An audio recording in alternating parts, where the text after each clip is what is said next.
How did you get into like the financial investments that you are involved in now? Yeah, so it's actually it's an easier answer than most people realize, but it does sound like we took the long way around. So I didn't grow up wanting to invest, but I did have parents who pushed me to look at entrepreneurship. So when I finished high school in Jamaica at age 15, I finished fifth form, and dad asked me, "What do you want to be when you grow up?" And I was like, "Oh, that's easy. I want to be a positive role model for young people around the world."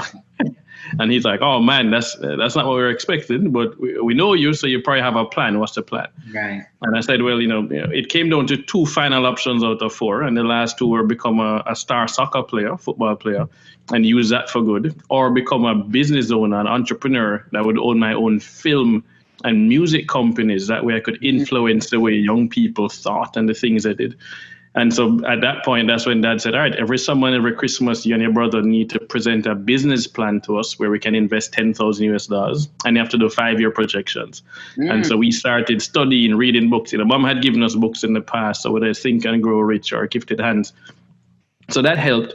And then I went to university, and dad said, "I know you're doing biology, intending to become a doctor, but you need to make sure you do business classes." So I did business classes, economics classes, while doing my science degree, and actually minored in religion as well. So very wide range of topics. And somebody I consider my cousin, Richard Powell Jr. Richie went to the same high school as me, went off to Harvard. He was a year ahead of me in high school. And my dad is his brother's godfather. His dad is my brother's godfather. He's my oldest son's godfather. So you can imagine how we think of the family. He had put me on to Warren Buffett. He had been a tech entrepreneur, raised 1.6 million in a business plan competition, moved to Silicon Valley, the floor above Yahoo, and on the cover of Inc. magazine at 19 years old as a Jamaican. And I was like, damn, Richie's not that much smarter than me. He's smart, but I'm close enough. I know this guy. I could do this. So he became the chairman of our first tech company. We launched it in September 2001. The company set up, the website launched February 2002. He became chairman. My parents invested. He invested. And what he said to me was, it's a lot easier to raise money to buy a profitably existing business than to start a business. So it's likely that Real Vibes is going to fail, but it's going to be a good lesson. It's going to teach us about what it takes to actually start and then what it takes to scale a business. We're going to learn from that failure, and we need to study Warren Buffett. So we would read Berkshire Hathaway annual reports, and we would discuss them every quarter. We looked at all the old annual reports. He had us studying Amazon's reports, and then he sent me all the books that his mentors had him reading, and he launched his own private equity firm. So that's how I got into the investing world, is being forced to not try and be a tech entrepreneur in a startup space, but leverage the lessons to buy profitably existing businesses. Well, if you're going to buy profitably existing businesses, you should be studying Warren Buffett. It's a no-brainer. And that's how I got sucked into it. You a smart dude, man. I'm trying to tell you. They're sharper than me, right? Give credit to Richie and to my dad and my mom. I just listen. I'm coachable. That's why I like doing this podcast, because I feel like I like to just listen to people. I feel like the best thing you can do is either, listen to people in the form of reading books, or in today's age, you can just try and get up with somebody and literally just listen to them and get knowledge that you might not ever get before. And it's just so, in today's age, it's so easy to just like find people and be like, yes, talk to me about what you do and give me the game and the knowledge.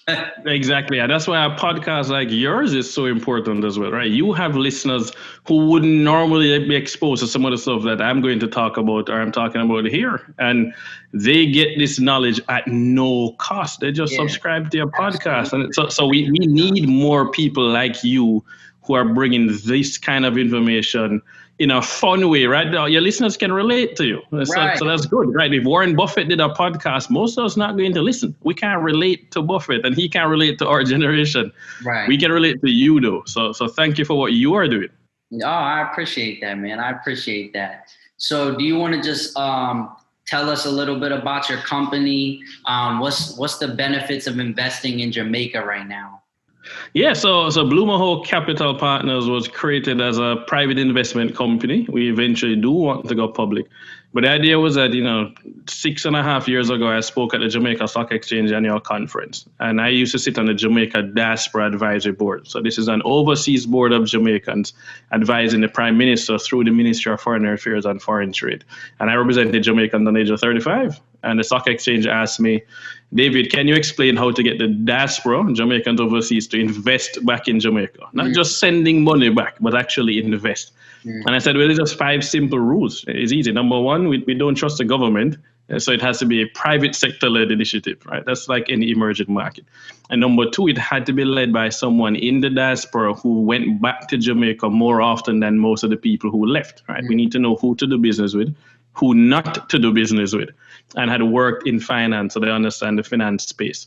The third was that we had to partner with a local financial institution that was actually known and trusted by the diaspora. So that's a few names, but we want to avoid the Bernie Madoffs and those kind of issues. Right. The fourth one that we felt was crucial was that it had to be done under US, UK, or Canadian law. It's not that we don't trust the Jamaican court system and Jamaican law, which is British. So investing in Jamaica is under similar as British law. So that's great. I feel comfortable standing in front of a judge, but it's slow, it's inefficient. Most of us do trust the US, the Canada, the UK system. And then finally, the one most important was that we needed that the person who only had $100, not just a person with $100,000 could invest. So it had to be publicly traded. So a mutual fund, an ETF, an exchange traded fund, or a publicly listed company that would look like Berkshire. Yeah, so we're pursuing the Berkshire model. Yeah, and that kind of rolls right into my follow-up question for that was, is this something that's reserved for people that are extremely wealthy, or can somebody like myself invest the same way I would invest in like an Apple or Amazon? Right. So once we do go public, anybody will be able to invest at whatever that share price is, whether it's $10, $20 a share. But the idea is that we wanted to establish a track record first, right? You raise money privately, build a portfolio to prove out our thesis and say, here are the companies we invested in. We have a very concentrated portfolio of publicly listed companies in the Caribbean. And then we're building out a private equity portfolio as well, right? Now we own 5% of a technology company in Jamaica that we will announce in due time. We're about to buy 40% of a MFI, a microfinance institution in Jamaica as well. And we have a number of other deals that we're rolling out slowly but surely over the next 6 months. So our goal is to be listed on the NASDAQ capital market within the next 6 months. We already have an investment bank that's engaged with us, and we're working on the S1 registration. Once we have the IPO, anybody could open an account with Robinhood or Charles Schwab, JP Morgan, Vanguard, and you could just buy our stock. And quarterly reports, annual general meeting that people would want to come to. And that's really the idea. We think that Jamaica and the rest of the Caribbean is a very overlooked region. We tend to think of it as small, but then those of us from the region or who have done business down there understand how big of an opportunity it presents, right? Jamaica, yeah. Definitely. So, sorry, I didn't mean to cut you off there. No, that's fine. I can keep going all day. So I know Jamaica just had their election. For people who are not familiar, with the Jamaican system of government, how does that directly affect, indirectly affect, and how does that affect the daily life of people in Jamaica? So I would say that it directly affects it. I think that we need to recognize that voting has consequences. We've seen that in the United States. You've seen it in the UK, Brexit, and so forth. Jamaica is not like the US in terms of we have a parliamentary system, the Westminster system. So we're a former colonial country. So we're just like the British. We just like Canada. So that's the kind of system we have. We have a prime minister who is elected, but you don't get to vote directly for the prime minister. You vote for your representative. So it's as if you were voting for your member of Congress, and then the winning party, the one with the most seats in Congress, then get to choose the prime minister, the head of the country, but usually the leader of their party would be the head. So, Prime Minister Andrew Holness won re-election by a resounding margin. Actually, very surprising to me that I was expecting 36 seats. He won 48 seats out of 63. So that's more than 2/3 majority. But we had lower voter turnout, though, right? Voter turnout has been going down in most democracies. This is not unique to Jamaica. The US, Canada, we've seen a declining voter turnout. And that's because, our generation pretty much don't trust politicians anymore. We've seen too much corruption. We've seen, not paying attention to the issues facing the youth. But this was important. The fiscal reforms that started under the PNP. We have two parties, really, the JLP and the PNP. You could think of them. It's not really good to think Republican and Democrats, because the Republicans will be considered far right in Jamaica. The JLP is more center right. The PNP is center left. So we think of them that way. But both of them want universal healthcare. They've supported that. Universal education is a big thing for them, right? So it's not the same as the US at all. Whereas the US is very capitalistic of, people that are far right don't want the government. Well, the US. So I would say there are a lot of countries that are capitalistic. Right? Germany is a capitalist country. We look at the UK, you look at Canada, you look at Singapore. Almost all of those countries have universal health care, right? Mm-hmm. And they're looking at things like childcare and access to tertiary education.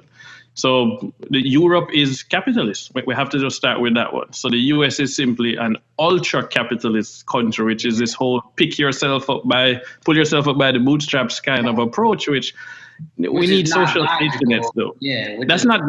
It just ultimately can't work. It's not. Yeah. You create a permanent poor underclass if that is the approach that you take. And so that needs to be adjusted. But so Jamaica has universal healthcare. We can improve it. There's no question. We need room for improvement. But this is good. The policy started under one party, continued to the JLP. They've done immensely, I would say an immensely good job. I mean, this has been great to see what they've done on the fiscal reform side, paying down debt, bringing down Jamaica's debt to GDP ratio now as a percentage is 97%. It's lower than the United States debt to GDP ratio. Most people aren't paying attention to that, right? The US debt to GDP ratio is climbing and Jamaica is actually reducing. So when COVID hit, the government had what we call fiscal room. You have space, you had a budget, you had money to actually help people and deploy it really quickly. But there's always room out right now, and just the US has to just print new money. Jamaica is not printing money to solve the problem. The US we just have the Federal Reserve going right, just printing. So, but the US is also the reserve currency of the world. It is considered a safe haven, and it is much larger from an economic standpoint. So there are things they can do that small countries can't. But it is important to say that we have continuity of policy. There are reforms that still need to be put in place that haven't been put in as yet. And I do feel that Andrew Holness and the JLP, I know both parties. I don't vote for either one. I live in the US, and I don't feel that I should tell people how to vote in Jamaica or participate, because I don't have to live under those policies. Right. But the policies to me are pro-business. That's the most important. The JLP is pro-business. The PNP tends to be more pro-labor, but which I think is a false dichotomy, right? What is good for workers, what's good for your employees is good for the business, right? If I treat my workers well, they're going to work really good and have better productivity, which then grows the business. So we should stop separating the two. We need to have business-friendly policies, and the JLP has more of that in place.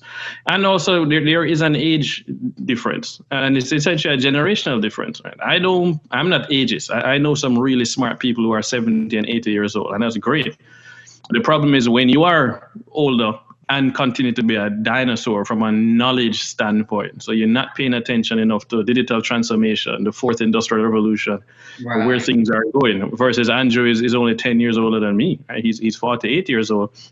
He's a Generation X guy. So he grew up seeing the transition from the rotary phone to the cell phone. Right? He saw us go from fax machines to email. So he's far more comfortable with technology and what that can do for a country. I think anybody who's going to lead a country at this point in time needs to be Generation X or younger, or in their head needs to understand those kind of things. Yeah. If you need to be able to pick up your phone and do a FaceTime call or come on Zoom, right? Remote work, these things. So we need to design for the next 50 years. Yeah. So, yeah. So I was looking up some of your videos on Instagram, and you was talking about regional recovery is what you were talking about. So what does regional recovery mean to you, and how is that achieved? So regional recovery for me is really coming down to the idea of build back better. Right. It's not about going back to pre-COVID. We don't want to go back to the way things were. The way things were broken and getting more broken. What we need to do is a leapfrog. So for me, regional recovery first and foremost means digital transformation of these economies in the Caribbean. Right? We know the running joke about CP time, Caribbean people time, right? It's island time. We just call it color. We just call it color people time, man. Yeah, CP time. That can't work, man. We need to boost productivity. We need to be more efficient. I love that I can go to the islands and we're all laid back, but when it comes time for work, man, like we need to just get the stuff done so we can get to the beach. How about that? There's nothing wrong with being laid back and slowing down. The Europeans do have a different work ethic than America. I get it, but the Caribbean is ridiculous. So we need to fix that. So that's number one, is digital transformation, efficiency, productivity. But number two, and most important, is that we need to actually take some time to diversify our economies. We started out focusing on banana, then on sugar, then on bauxite, now tourism. But we keep focusing on one thing. And all of us know from a business standpoint, if you have too much customer concentration, if my business is depending on 40% of the business from Walmart and something happens to that contract, business pretty much collapses. Yeah. But tourism is the same problem in the Caribbean. We are too dependent on tourism, and it tends to be one kind of tourism from almost one area. So that's too much concentration. So we need to. You said it was like, was it like 30% or like? Yeah, man, 37% is in Jamaica, and worse in other countries. They look at the Bahamas and their dependence on cruise tourism, and is insane. Versus Cayman, which is a much smaller island, and used to be part of Jamaica, is far wealthier because they're not as heavily dependent on tourism. Right? Cayman right now is still closed. I can't fly down to Cayman to do business. They're not letting us in because they went and made sure they built an offshore financial center. They did something that didn't care about the size of their country. They looked at Singapore and they have the whole knowledge work approach. So we need to learn from Singapore, Cayman, and Costa Rica and Israel, and say, okay, our size doesn't matter. Just because we have a ton of land doesn't matter. What can we do? What can we grow? What can we produce that doesn't require land mass and doesn't require a ton of people coming in? And I think of things like software. Right? I can export software. I can manufacture more software without needing more land, because I produce, whether it's a song that I produce and I sell it in iTunes as software, I can write the program and produce it elsewhere. We don't need land to do that, but we can export something. So knowledge work is going to be crucial. And then the last one is that we need to pay even more attention to climate resilience in the Caribbean. We are surrounded by water, but we're not efficient with water. Right? We're surrounded by salt water. We can't drink that. So we need to be worried about water conservation. Rising sea levels do matter to the Caribbean. Your beach is about to be eroded, and you're known for sun, sea, and sand. So we need to be looking at that. And then we don't produce oil for the most part. It's Trinidad, Guyana, no Suriname. But we have to import oil, which is a pretty high cost. So we're switching over to natural gas, then solar. It is the Caribbean. We have sun. How come we don't have the largest number of solar installations? And we shouldn't bring up hurricanes. We have hurricane-proof solar installations in Jamaica. So we need to look at climate resilience and climate change as another big aspect of retrofitting the Caribbean. So when you talk about kind of relying on other people for the things that you need, my follow-up question to that would be, do you think that other places in African diaspora, because I know in Black America, we don't really produce anything of our own in Black America. We have $1 trillion buying power, but most of what we don't have, for the most part, Black-owned grocery markets. We don't have Black-owned, tech companies, these things. So most of the time we're using our buying power, and, the average Black earned dollar only stays in the Black community in America for 4 hours. So we're literally getting our money just to send it out away to other people. Whereas if you look at, I live in Philadelphia, and it's a whole Chinatown in Philadelphia where Chinese banks, they only shop at Chinese grocery markets. They put their money in Chinese banks. They hire Chinese people. My landlord is Chinese. He doesn't send anybody into work on this apartment that's not Chinese. Yep. They don't go anywhere to eat that's not Chinese. They have like a vacuum of their own culture, and they're constantly funneling their own money. Whereas I think in Black America, we have to really grow on the concept of investing with our own community, but we get caught up in like, it's so many things in Black America, like, Black people, they take too long. They don't have no customer service. But we'll spend our money outside of our community before we invest back in our own community with our neighbors who are literally benefiting off of what we're, spending our money. So I think you raised exactly what the problem is, though, right? We have two problems. Number one, I'll start with the smaller one, which is what you pointed out to the customer service side, right? I am not going to spend money with a business just because it's Black. I'm still going to hold it to a certain standard. You need to still deliver a good service at a reasonable price. You could charge me a little bit more. I'll spend it with you because you're a Black-owned business and we keep that dollar. We want that multiplication of that dollar, right? But still needs to be a good service, though. I'm not going to forgive you just because you're Black. Like, you need to actually deliver quality service with a professional level. So that's important. All of us as Black business owners need to make sure we are comparable to everybody else from a service delivery standpoint. So that's number one. But the most important thing you point out, and I love that you use the Chinese and not the Jewish people as an example, but that is another example. Chinese people have spent a lot of time ensuring that they know their culture, and then they pass it down to their children to know their culture. I feel that Black Americans don't truly know what is their culture and don't pass it on, right?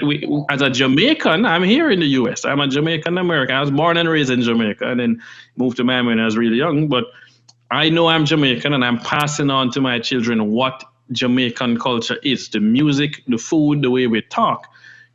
I don't see Black Americans passing on what I would consider the positive aspects of Black American culture, or talking enough about, here's what we have done, here's our history, here's what we suffered through, but here's what we overcame, here is why we need to stick together and be more united. So, but you are quite right. Yeah. I think that starts in the home too, because being somebody that was educated by by public U.S. education, we weren't taught about ourselves as Americans, and we certainly weren't taught about ourselves as Africans. We was taught that our history started with the transatlantic slave trade, and it ended with Martin Luther King came, and then we all got free. That was that was it. Being Black. And if you want to control a people, you just need to take away their history, right? You chop away the roots from the tree, and you get to control the tree. So we need to see ourselves not as Black Americans, not as Jamaican Americans or Black British. We need to be seen as African diaspora, and then learn about our history. Trace our roots back. Are you from a tribe in Ghana, Sierra Leone, like wherever it is? And let's start learning about African culture, and then we start absorbing that and say, I can do that with my hair. I like that. That's good. I need to learn these songs. I like that dance move. Right? Because we can see it through our music. There's this thing in our genes, man. Like you look at whether it's a Black Brazilian, a Black Cuban, a Black Jamaican, a Trinidadian, a Black American. You go to the UK and you go back to anywhere in Africa, and you're going to see the same kind of dance moves, the same kind of energy, the same kind of beats. We need to recognize that we are an African diaspora, and we do have a home where we are welcomed. We are not judged based on our skin color. We're not other, and there are Black bankers and Black politicians and Black lawyers, and that's normal. And there's a difference. Thing, like when I first started this podcast, I had a entrepreneur, a lady from Ghana on. And I used to just growing up, I'm biracial. So I was always told you don't fit in with Black people. Black people are going to look at you like you're different. They're going to look at you like you a mulatto. That's what I was always taught. But, and I just always grew up thinking I guess some people think that, not my Black family, but I guess some people think that. But when I had a woman from Ghana on, it was she really opened my eyes, because she was like, if you were here in Ghana and you was just walking around, nobody would know that you're not from Ghana unless you open up your mouth. Exactly. they're so welcoming of African Americans to come back because we lose that. We just say it in America, oh, we African American, or oh, we black, but we don't actually connect the African with the American. Exactly. Well, look how some black people in America treated Obama. Look how they're treating Kamala Harris right now. You're not black enough. Obama is literally an African American. Literally an African American, man. So how can you dare to say that he's not black enough? And how can you call yourself an African American when you don't even know any African history? This dude's dad is African. His mom is American. That's an African American. Right. So we don't need to fix that, right? Marcus Garvey said, free yourself from mental slavery. And then, Bob Marley went and sang the song. Yeah. We really do need to free ourselves from mental slavery. And what I tell everybody is that we're investing in the Caribbean because Jamaica is a perfect test bed, right? It's an R&D office, as far as I'm concerned. If it works in Jamaica, it can work in Ghana, right? It can work in Ethiopia. It can work in Nigeria. Jamaica is 2.8 million people. Let's go to the Ghanas, the Ethiopias, the Nigerias. We're talking about 30 million, 50 million, 90 million, 110 million. Those markets are huge over there, and they want our knowledge. They want our experience. They want our network. And Africa is the future. Everybody knows it, and that's why China is investing so heavily there. Africa is going to be the future of where the growth is going to come from in this world. We're going full circle. So we, as part of the African diaspora, need to be helping that in some way. I'm not saying move back. I'm saying investing over there. Yeah. I'm saying mentoring people over there, right? That's what I'm saying we're going to need to do. Yeah, and I think, like you said, even if we don't move back there, because it's my dream to move to Ghana. I want to move right back to Ghana. Right. Like, I tell my girlfriend, she like, nah, let's stay at it. Because my girlfriend's from Barbados. But yeah. But she was born in Barbados, but raised in North Philly. So she even has that I'm not going to say a disconnect because she still loves her culture, but she's very comfortable here. And I think it's not wrong with being comfortable here as long as we make sure that we reach back and understand our roots and understand where we come from, because we can't get told we was all monkeys running around in the jungle if we know that we was building the pyramids. If we know the most advanced civilization, nobody can come and tell you that we was just, a bunch of savages. But that's the images that we see over and over and over and over again of Africa is just, just goofiness, basically lies. It is lies. It is lies. But if you control the media, you get to set the narrative, right? The conquerors are the ones who write history. Absolutely. So what we need to know is rewrite history with facts, and just simply say, hey, here's what Egyptians look like, right? Here's what the people around Jesus look like, Jesus, right? All this stuff we need to be talking about. Mansa Musa and these guys. Great. I love reading about Genghis Khan and Alexander the Great, but let's read about Mansa Musa and these other guys as well. Yeah, let's make sure that history is balanced. Yeah. That's all we want. We want balanced history. We're not saying that you need to turn it on its head. Just tell the truth. That's all. But that means we shouldn't be asking permission to tell the truth. We need to spend our own money to tell the truth, tell our stories. That's what needs to happen. That's why I love, companies like Diddy has Revolt TV. Yeah, man. Every week they give Black news. This is Black news that we're gonna give, and it's sad for me to see something like the Breakfast Club, which is nice, but they not Black owned. So even though they might say some pro-Black stuff, they still got a muzzle on at the end of the day to where they come out and say, look, this is what it is. This is the Black news. So I'm just all about trying to support, the Black owned media companies that are giving you the facts straight. And the only agenda that they have to progress is just educating Black people about themselves. It's freeing us from mental slavery. And that's not a bad thing, right? The majority of news is owned by white people. And so they tell the news from their perspective, right? Imagine how different Black Lives Matter would be reported on if we had more Black-owned newspapers and TV shows reporting on that. Right. We get it because we live it. If you're a white person, you literally cannot understand what it's like to live in America with our skin color. Yeah. You literally cannot. You can try to empathize. Right. Your boyfriend might be black, your husband might be black, but you literally can't relate to that. You've never walked into a store and had the security guard following you or heard the camera following you. You've never worried when the police pulls you over at all. So you need to hear our lived experience. Like, be quiet and listen to our lived experience. Let us report on our lived experience. Yep. But yeah, no more let. We're just going to do it. We're going to just own our own media. So we don't ask you to let us do anything anymore.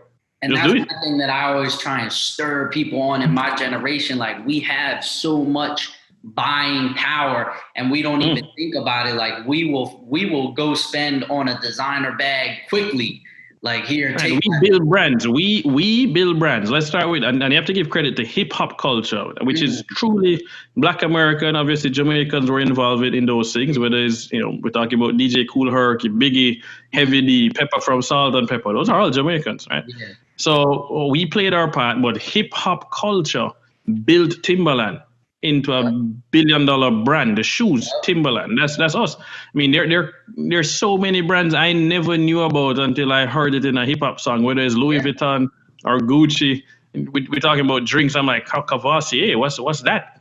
But that song, Classic Cavassier, is when I first heard about this drink. Right? So, and I'm glad to see Diddy now turn around and do Ciroc instead. Like, why are we promoting all these other brands, Tommy Hilfiger and these guys who don't want us wearing their stuff? Right, don't even fool with us. Don't want us. Yeah, they don't mess with us. They don't donate any money to our communities. They're not helping us.